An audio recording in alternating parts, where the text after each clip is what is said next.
लक्षात ठरवायला पाहिजे ना, किती वर्ष तरुण म्हणायचं, 67-68 वर्ष पण तरुण म्हणायचं. अगोदर लोकसभेत पाठवत होते, तयारी झाली माझी सगळी, तिथे मला थांबावं लागलं. 2 राज्यसभेच्या निवडणुका आल्या, ते आले, तिथे म्हणून मला जाऊ द्या, आता मी इथे 40 वर्ष आहे, माझा उपयोग होईल. तुमची गरज राज्यामध्ये जास्त आहे, मग आता ताबडतोब कमी झाली गरज. कशामुळे लढायला सांगायचंच नाही ना. ओबीसी समाजाच्या अनेक नेत्यांनी तुमची आज भेट घेतली, काय त्यांचं नेमकं म्हणणं आहे? कारण का अनेक संघटनांमध्ये नेत्यांमध्ये तुम्हाला मंत्रिमंडळातून डावलल्यामुळे त्यांच्यामध्ये अस्वस्थता बरीचशी निर्माण झाली. असं आहे की मला त्यांनी जे काल परवा कळवलं आणि आज सकाळपासून वेगवेगळ्या ओबीसी संघटना ज्या आहेत त्या प्रकाश अण्णा शेंडगे असतील, दशरथ पाटील आणि असे जे आहेत मंगेश ससाने वगैरे वगैरे वगैरे, महाराष्ट्रातून अनेक ज्या आहेत ओबीसी वेगवेगळ्या संघटना, त्यांची बैठक झाली इथे समोरच. महिला विकास त्यांचा जो हॉल आहे, तर त्याच्यानंतर त्यांनी मला सांगितलं होतं की आमची मिटिंग झालं, आम्हाला तुम्हाला भेटायचं आहे. त्यामुळे मी थांबलो होतो. त्यामुळे त्यांची मिटिंग झाल्यानंतर ते आले, त्यांनी त्यांची मतं मांडली आणि त्यांनी हेच सांगितलं की आम्ही सगळे त्रस्त आहोत की हा निर्णय असा कसा होऊ शकतो, कारण तुम्ही ओबीसीचा आवाज उठवणारे राज्यात मैदानामध्ये सुद्धा, विधानसभेत सुद्धा आणि मंत्रिमंडळात सुद्धा एवढं सगळं असताना आणि महाराष्ट्र बघत असताना तुम्हाला बाहेर ठेवलेलं आहे, याचा अर्थ याच्या पाठीमागे काहीतरी जे आहे गौड बंगाल आहे. कारण तुम्ही नेहमीच त्या आरक्षणाच्या म्हणजे ओबीसीच्या आरक्षणाचा तुम्ही पाठराखण केलेली आहे. त्यामुळे आम्हाला असं भीती वाटते आहे की हे वेगळं काहीतरी आहे. त्यामुळे आम्ही तुमच्या बरोबर आहोत.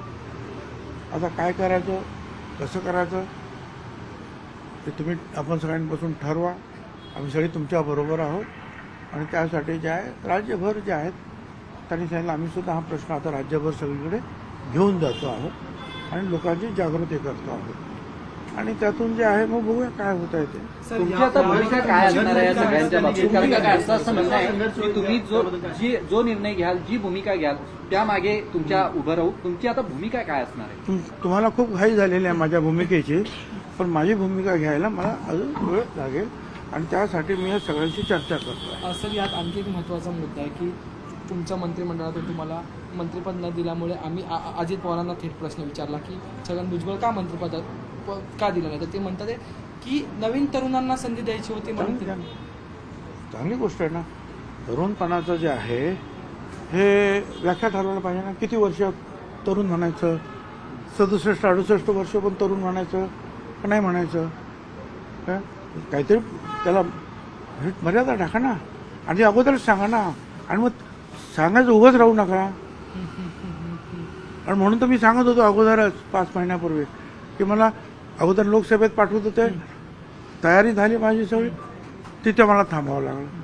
2 राज्यसभेच्या निवडणुका आल्या, ते आले, तिथे म्हणून मला जाऊ द्या, आता मी इथे 40 वर्ष आहे, माझा उपयोग होईल. नाही, तुम्हाला तुमची गरज राज्यामध्ये जास्त आहे, मग आता ताबडतोब कमी झाली गरज. कशामुळे लढायला सांगायचंच नाही ना. आज जो माझ्या मतदारसंघामध्ये एक वेगळं वातावरण निर्माण झालं गावागावात, ते झालं नसतं ना. मला सगळं शांततेनं चाललं असतं. आणि आता सगळं झाल्यानंतर मला तुम्ही सांगता की ताबडतोब राज्यसभेवर जा, राज्यसभेवर जा, याचा अर्थ मी विधानसभेत राजीनामा द्या. कसं का मी राजीनामा देतो? आणि मग हे सांगायचं होतं तरुणांना संधी तर द्या ना. तरुणांना संधीसुद्धा देताना काही थोडे ठेवायचे असतात सिनियर, काही नवीन घ्यायचे असतात. असंच नेहमी जे आहे कुठच्याही कंपनीत असेल नाही तर पक्षामध्ये असेल असंच चालू असतं आणि त्याचे काही नियम असतात, त्याप्रमाणे जा तुम्ही. पण मग उभंच करायचं राहायचं. तुम्ही झालं आता आम्हाला तरुणांना संधी द्यायची, द्या तिकडे तरुणाला संधी. मला कशाला उभं केलं?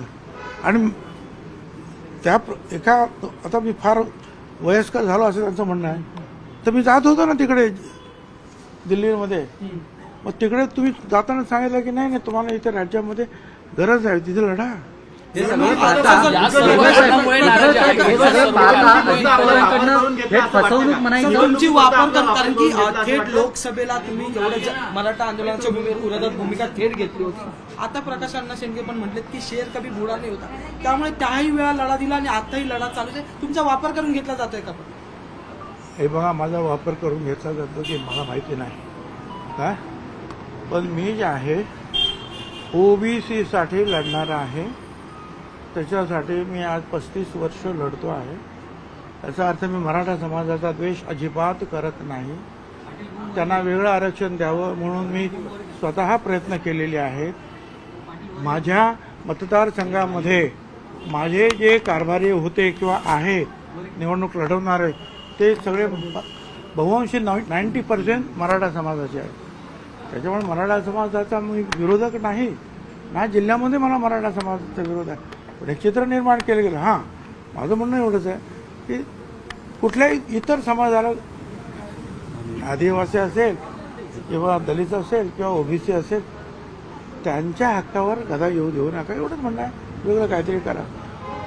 बाकी आता माझा वापर ते करतात का नाही करतात मला काही माहिती नाही, पण मी ओबीसीच्या वापरासाठी नेहमी तयार आहे. सर, तुम्ही जे सगळे अनुभव सांगितलात याचा अर्थ अजित पवारांकडनं थेट फसवणूक झाली असं म्हणायचं किंवा याचा निष्कर्ष काढायचा? मला माहित नाही, तो निष्कर्ष तुम्हाला काय काढायचा तो काढा. सर, हिंगोली भुजबळ यांना पंतप्रधान करावं असं माणिकराव कोकाटे असं म्हणतात. काय नक्की त्यांनी तुमच्या- त्यांच्या शुभेच्छेबद्दल मी फार आभारी आहे. आनंद आहे. त्यांच्या बॅनरवर आज जे माणिकराव कोकाटेंचे बॅनर सुद्धा पाहिलं, त्याच्यावर तुमचा फोटो सुद्धा त्यांनी. तो काय नाही, माझा फोटो आहे की ना हा महत्वाचा मुद्दा नाही. माझ्या कामामुळे मी लाखो गोरगरिबांच्या हृदयामध्ये आहे, ते पुरेसं आहे मला. सर, हिंगोली भुजबळ साहेब पहिल्यापासून तुम्हाला चांगली वागणूक दिली नाही असं तुमचा एक पहिल्यापासून आरोप होता आणि आता मला जे काही सांगायचं ते मी सांगितलं. शब्द कुठचे वापरायचे, काय करायची, भाषा कुठची वापरायची, त्यातून तथ्य काय काढायचं ते तुमचा मुद्दा आहे.